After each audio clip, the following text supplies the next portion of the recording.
Boa noite, pessoal. Estamos começando mais um Fala aí, Jô, aqui pela rede Connect TV. Hoje vamos falar de educação. E a entrevistada dessa noite é pedagoga, advogada, mestre e doutora em educação pela PUC de São Paulo e pós-doutoranda também em educação pela Unicid. Estou falando da minha querida amiga, colega de faculdade, Karina Alves Biasoli. Karina, é um prazer imenso recebê-la aqui no Fala aí, Jô, desta noite. Eu agradeço o convite, Jô. É realmente uma alegria estar aqui com vocês hoje para falar de um tema que me é tão caro, a educação. Apaixonante, instigante e muito desafiadora. Maravilha. Karina, vamos começar falando propriamente de educação. Como especialista que você é, como você analisa o panorama da educação hoje no Brasil? Olha, Jô, a educação no Brasil, ela permanece permeada de muitos desafios ainda, né? A gente tem a questão da própria qualidade do ensino, né? A questão do acesso ainda, se pensarmos na educação infantil, nós ainda não conseguimos resolver a questão do acesso, por exemplo, em relação à creche. Contudo, embora ainda tenhamos, né, todas as dificuldades de ampliar o número de vagas, melhorar a qualidade do ensino. Ao longo dos últimos anos, nós tivemos significativos avanços, né? Quando analisamos os dados do SAEB, por exemplo, numa linha histórica, né, a que eu analisei, foi de 2005 a 2015, nós conseguimos perceber que os números, né, os resultados das avaliações de aprendizagem em língua portuguesa e matemática, os números cresceram. Né? Não cresceram, talvez, com certeza não, dentro daquilo que a gente imaginaria ser o ideal. Mas nós tivemos um progresso significativo, e isso significa investimento por parte dos entes federados, não é? A ampliação das vagas na educação infantil também, isso se deve ao maior investimento dos estados, municípios. Então, o panorama pode não ser ainda aquele que nós desejaríamos, mas os avanços aconteceram, né? E é importante a gente analisar esse tipo de avanço para justamente retomar as potencialidades do que foi que deu certo, de que maneira conseguimos, né, minimizar as desigualdades no acesso, na permanência e na conclusão dos segmentos da educação. E você tocou num ponto importante e crucial, que é a entrada das crianças na escola. Lá de 0 a 3 anos, que seria a idade das creches, e aí até o auxílio para as mães, que hoje praticamente todas também trabalham, e muitas são inclusive chefes de família.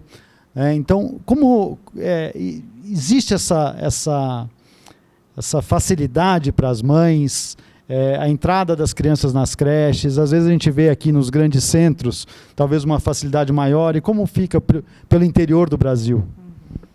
Olha, a questão da creche, é importante a gente destacar que a creche passa a ser a primeira etapa da educação básica. Né? A educação infantil é a primeira etapa da educação básica. Isso é muito recente. Né? A partir de 2009, a matrícula torna-se obrigatória a partir dos 4 anos de idade.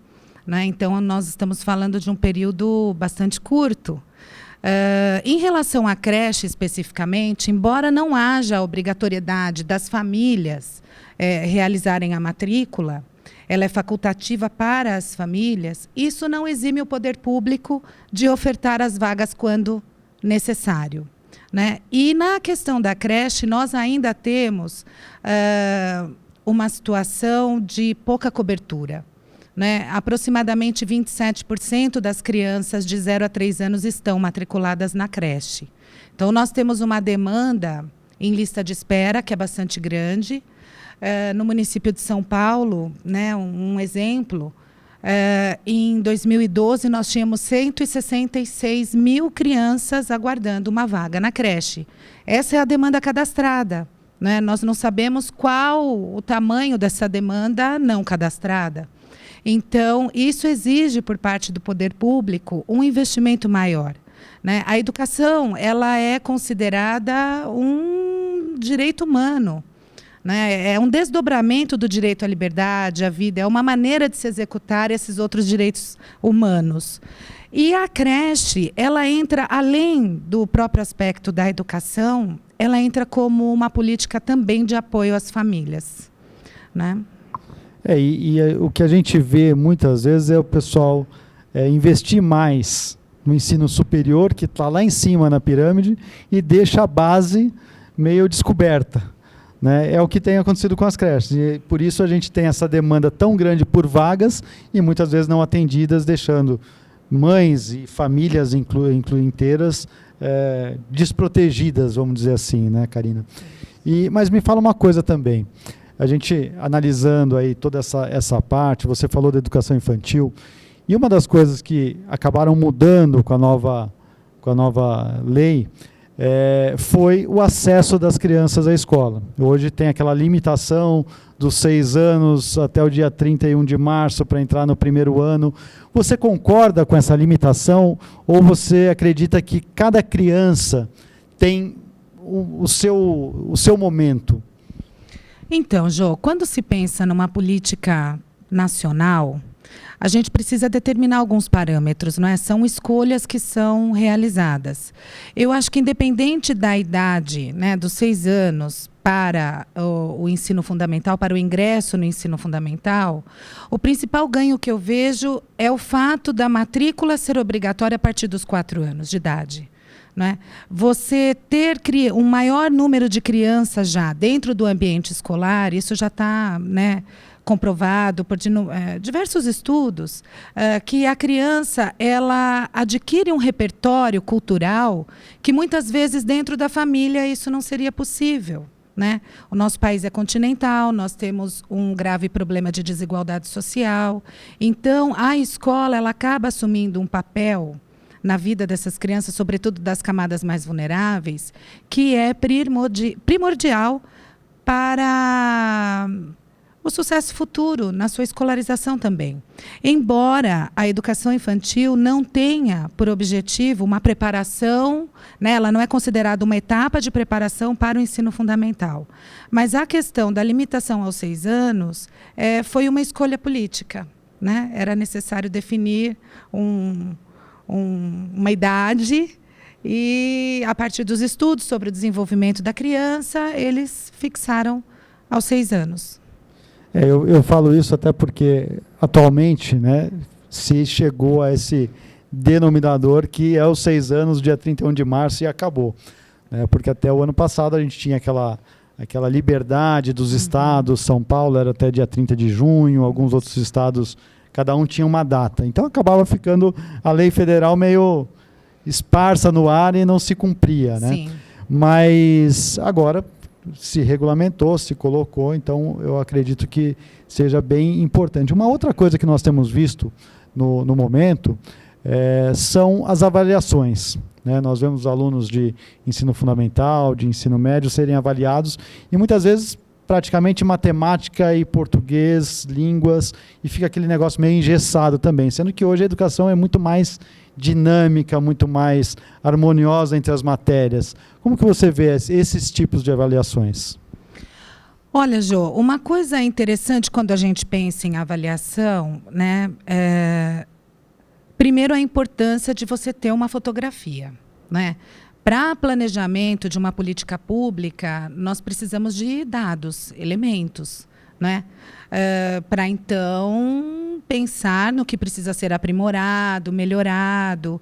Então, a avaliação em si ela é muito necessária. Novamente, são escolhas políticas. Né? O SAEB ele vem avaliando a aprendizagem dos estudantes de todo o Brasil, nas disciplinas de língua portuguesa e matemática. Há a limitação, né, a essas duas disciplinas, sem dúvida. Né? A escola não se resume a ensinar a ler e a contar. Né? Há outros conhecimentos de mundo, geografia, as outras disciplinas, arte, educação física, não é? E que nós acabamos não tendo dados sobre as aprendizagens que acontecem nesse outro universo. No entanto, a partir desses números que nós temos, né, nós conseguimos estabelecer metas, né? Nós conseguimos analisar quais são as dificuldades de cada escola, de cada aluno, né? Uma avaliação que te permite chegar ao aluno. Então, as escolas recebem os relatórios, né? Esse relatório ele deve embasar as discussões da equipe dentro da escola. Então, embora seja uma avaliação nacional, né, que oferece uma fotografia nacional, por estado, por município, você tem, a partir dessas avaliações, elementos para trabalhar na esfera micro, ali, com o professor que está na linha de frente. É possível analisar quais são os conteúdos que foram eleitos para avaliação, qual foi o desempenho dos estudantes, quais conteúdos necessitam de um maior aprofundamento, quais os conteúdos que devem, então, ser oferecidos nas formações, né, continuadas desses professores. Um dos exemplos, eu me dediquei ao estudo do ensino e aprendizagem da geometria a partir dos dados do SAEB.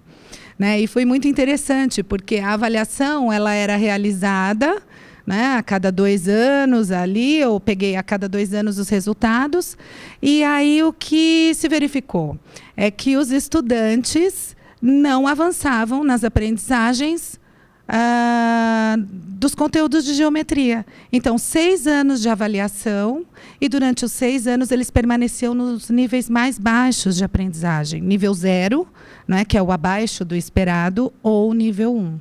Então, a partir desse relatório, cabe sim à equipe gestora da escola traçar algumas metas de melhorias, né? E isso atinge os alunos diretamente, envolve os professores. Não é um panorama geral da educação, sabemos que não, mas já é um bom começo, né? É uma boa medida, trabalhamos com medidas. Sim, e até porque nós vivemos num país continental imenso, com diversas com diferenças imensas entre sul, norte, sudeste, centro-oeste. Quer dizer, nós temos praticamente um mundo inteiro dentro do Brasil.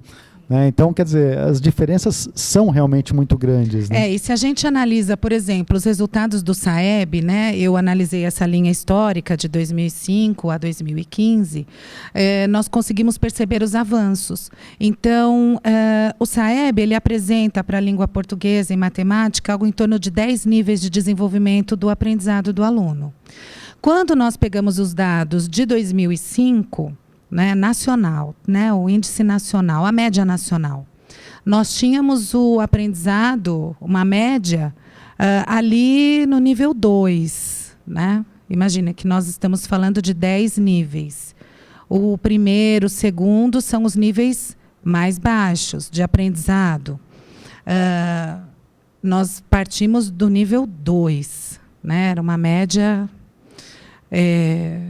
E em 2015, o Brasil, a média nacional, ela avança para o nível 3. Está muito distante ainda do nível 10? Sim, sem dúvida. Mas o importante é olhar para esses dados e verificar o que eles nos mostram. Quando a gente pega os resultados do SAEB 2005 a 2015 por estado, é importante analisar o quanto cada estado avançou, né, a partir dos recursos que tinha. E isso é muito interessante porque, quando a gente olha para norte e nordeste do Brasil, você percebe um grande avanço. Né? Estados que estavam lá no nível 1 e que chegam ao nível 2, ao nível 3. Né? Então, o que acontece? São estados mais... pobres, né? São estados que não têm tantos recursos e que conseguem avançar de uma maneira bastante significativa em relação às aprendizagens das suas crianças. Isso é muito importante. Né? Bom, pessoal, o papo tá bom, mas nós precisamos fazer uma breve pausa para os nossos comerciais. Daqui a pouquinho a gente volta com Fala aí, Jô, dessa noite.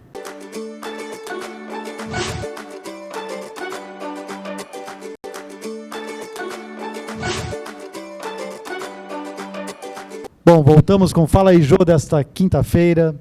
Estamos entrevistando a doutora em educação, Karina Biasoli. Karina, a gente falou no primeiro bloco bastante sobre creche, sobre crianças, mas a educação é muito mais ampla, né? E eu queria que você falasse um pouquinho também dos exemplos que nós temos em outros países e que podem ser trazidos para o Brasil para que nós tenhamos uma melhoria, se possível, na educação do nosso país. Olha, Jô, em relação à educação infantil, né, que é a minha área de concentração, nós temos para a primeira infância, né, a idade de 0 a 3 anos, algumas experiências muito interessantes, e uma das que mais me chamou a atenção diz respeito à experiência da Colômbia. Eles possuem um instituto, né, o Instituto de Bem-Estar Familiar, Instituto Colombiano de Bem-Estar Familiar. Esse instituto ele é criado a partir de uma parceria interministerial. Então, entra justamente nessa política de atendimento às famílias com crianças pequenas, né? Então, você tem o Ministério da Saúde envolvido, o Ministério da Educação, o Ministério do Desenvolvimento Social, todos congregados no mesmo órgão. E eles são responsáveis pela organização da infraestrutura, né, dos espaços. Eles são responsáveis pela capacitação dos profissionais que atuam nesses espaços, e a multiplicidade de equipamentos e modalidades de atendimento é realmente algo que para nós ainda é impensável. Nós temos um único modelo hoje no Brasil, que é a creche, né, com um horário e com um formato muito próximo da educação formal, né, do ensino fundamental. Ela tem os seus horários mais rígidos, ainda precisa evoluir em relação à questão da educação, né? A creche não é só o educar, tem o cuidar, tem o educar. E a Colômbia, ela inovou. Eles têm 10 modelos hoje de atendimento, período integral, período parcial, tem creches comunitárias, creches familiares, onde mães crecheiras, né? Nós temos aqui as mães crecheiras no Brasil, que ficam à margem de um sistema formal de atendimento, mas que atendem muitas crianças, sobretudo das zonas mais vulneráveis, né, onde não há equipamento suficiente para atender essas crianças. Então, eles conseguiram elaborar um modelo de atendimento que contempla a diversidade do país. Nós temos professores indígenas, né, dos povos originários na Colômbia, que são formados para conhecer a cultura daquela comunidade, para atuarem especificamente naquela comunidade, os hábitos alimentares, né, a segunda língua, que para eles é a primeira, né, a língua originária é a língua materna. Então, um ensino bilíngue para essas comunidades indígenas. A própria regulamentação da mãe crecheira, né, é uma coisa interessante. Na Colômbia, elas são legalizadas, né? Elas são reconhecidas profissionalmente, elas participam de cursos de formação, capacitação. A casa em que elas recebem as crianças, que é a sua própria casa, ela é remodelada a partir das orientações do Instituto, né? Há uma descrição específica de mobiliário, de quantos metros, que tipo de brinquedos devem ser oferecidos. Então, eu acho que a gente precisa olhar essas experiências de fora, né? E não se trata só de uma adaptação, é mais do que uma adaptação, né? Não é comprar e implementar a ideia, mas a partir das peculiaridades do Brasil, se pensar em modelos diferentes, alternativos, sabe? Que atendam bem e a todos de uma maneira talvez mais flexível. É interessante você colocar isso, porque nós tivemos há pouco um ministro colombiano da educação, né, no Brasil, mas parece que ele não trouxe nada de inovador e de nada de exemplo do país originário dele, né? Olha, Jô, eu acho que em relação a isso, a educação é um universo, não é? Eu digo que para a educação não há um problema simples e nem uma solução simples, para nada. Não é? Quando a gente pensa em educação, a gente pensa em cultura, em concepção que se tem do que é ser aluno, do que é a escola, de que tipo de sociedade desejamos como nação. É um projeto muito amplo. É é necessário que se tenha um profundo conhecimento da realidade brasileira e da educação. Não basta conhecer o Brasil e seus problemas. É necessário um profundo conhecimento dentro da área da educação. Uma coisa muito interessante na educação, né, a gente brinca que para comentar o jogo de futebol, eles trazem um comentarista, um jogador experiente, um técnico, né? São pessoas que têm um profundo conhecimento sobre o futebol. Em outras áreas, né, no direito, enfim, você tem o advogado, o magistrado, no jornalismo. Agora, na educação, pelo fato das pessoas passarem pela escola, muitos se sentem autorizados, e não é bem assim, né? A gente não resolve o problema da educação copiando um método X. Né? Ele pode ser muito bom, mas nós temos contextos diversos. Se você pensar que nós temos... Hoje, meu trabalho é com crianças em situação de vulnerabilidade.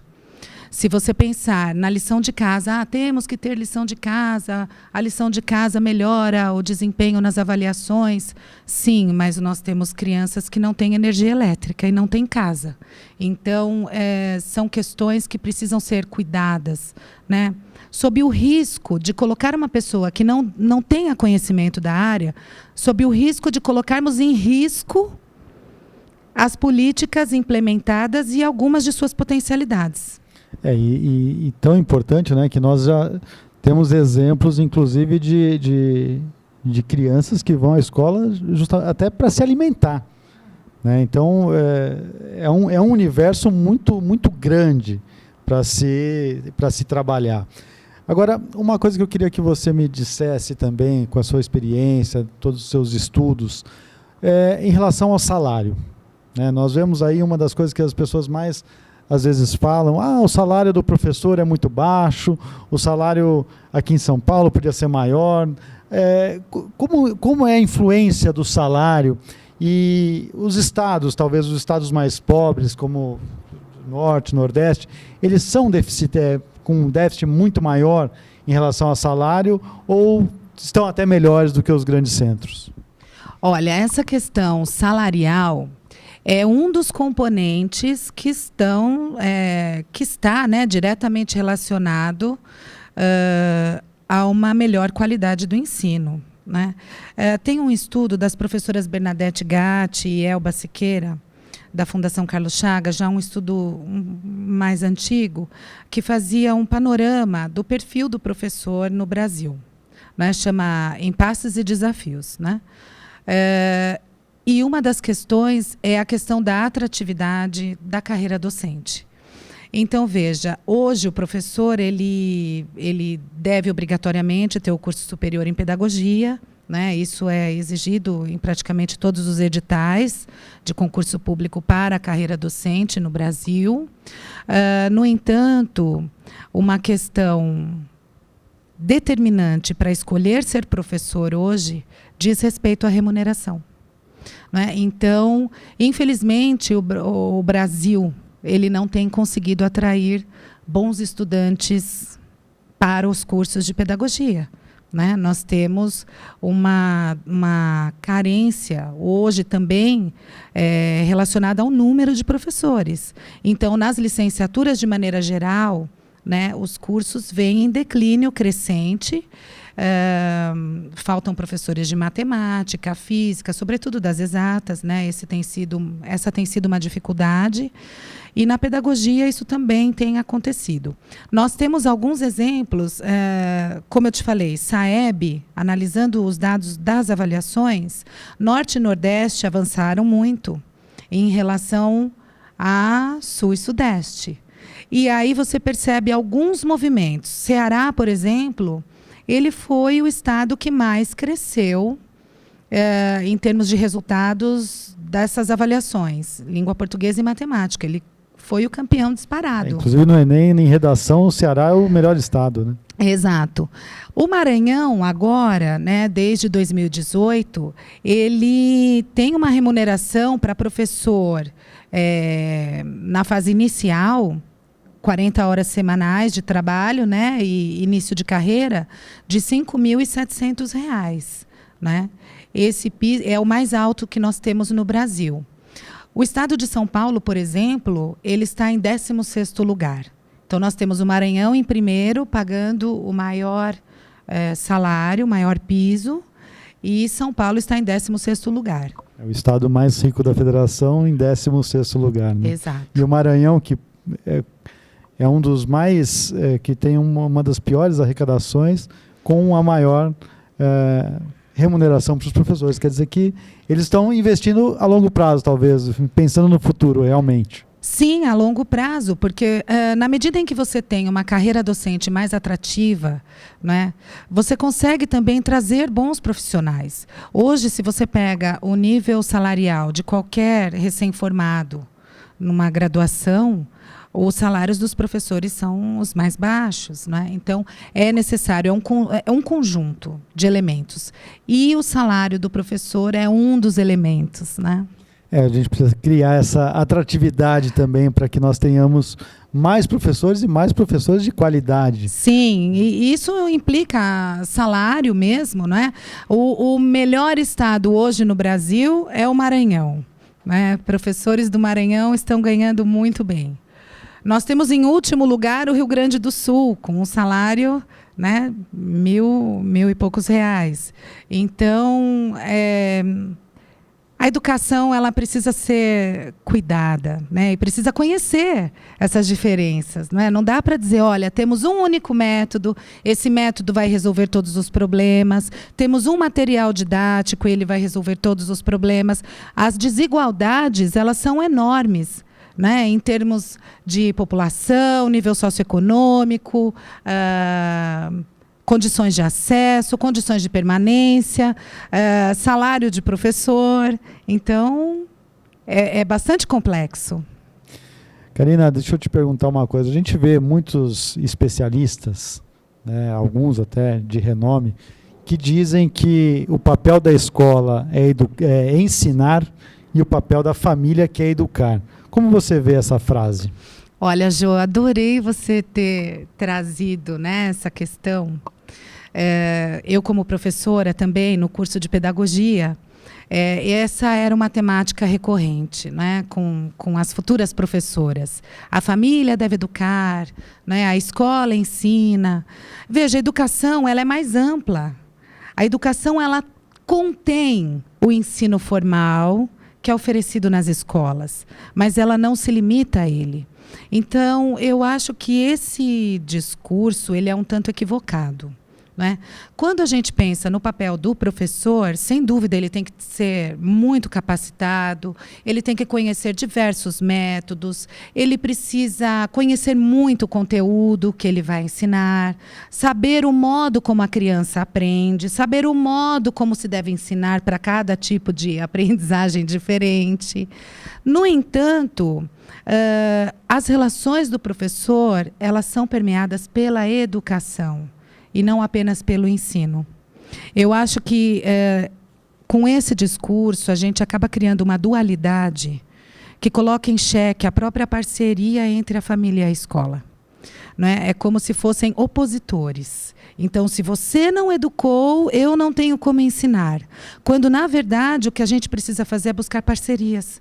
Não é? Olha, nós aqui na escola estamos trabalhando dessa maneira, nós praticamos esses valores, não é? Trabalhamos com esse tipo de método, com esse tipo de conduta, e comunicar às famílias. Não é? Muitas vezes as famílias não sabem mesmo como agir.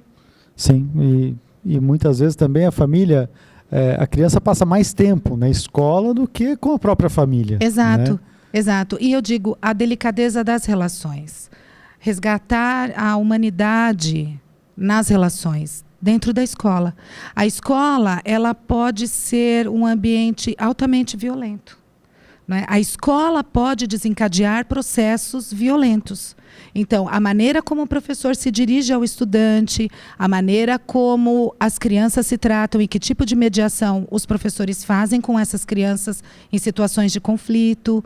Então, a escola, assim como qualquer outro espaço social, ela está sujeita a produzir também violência. Então, eu digo, o professor, ele é o educador. né? E a educação permeia essa relação. O ensino é uma das atribuições do professor, mas não é a única. Maravilha. Bom, pessoal, quando o tema é gostoso, quando o tema é apaixonante, parece que passa voando, né? Nós estamos chegando ao final do nosso programa. Então, Karina, eu queria que você deixasse aqui uma mensagem final para todos os nossos telespectadores, para todos os nossos, todas as pessoas que assistem ao nosso programa, e deixa a sua mensagem. Bom, foi uma delícia, viu? Muito obrigada. A mensagem que eu acho necessária é que escola e família se unam, né? A educação é o projeto de uma nação. É por meio da educação que será possível colocar em prática todos os nossos ideais, né? De uma sociedade mais justa, mais desenvolvida, mais rica, com mais oportunidades de trabalho. Então, que as famílias e as escolas se unam, né? Numa parceria que nos faça crescer e que as relações sejam mais humanizadas em todos os ambientes, sobretudo dentro da escola. Que assim seja. Bom, pessoal, nosso programa está chegando ao fim. Eu queria agradecer imensamente a nossa entrevistada da noite, a doutora em educação, Karina Biasoli, minha querida amiga, colega de faculdade, que deixou o direito meio de lado e veio para essa área apaixonante que é a educação. Talvez esse programa, se durasse 2, 3 horas, como alguns papos que nós tivemos sobre educação, né, Karina? Ele fluiria muito bem. Mas eu te agradeço imensamente, agradeço a sua presença, agradeço a sua disposição, o seu tempo para estar aqui com a gente, falando um pouquinho de educação. Com certeza, teremos outras oportunidades. Muito obrigado pela sua presença, muito obrigado pela sua audiência, e a semana que vem a gente volta com o Fala aí Jô, aqui pela Connect TV. Até lá!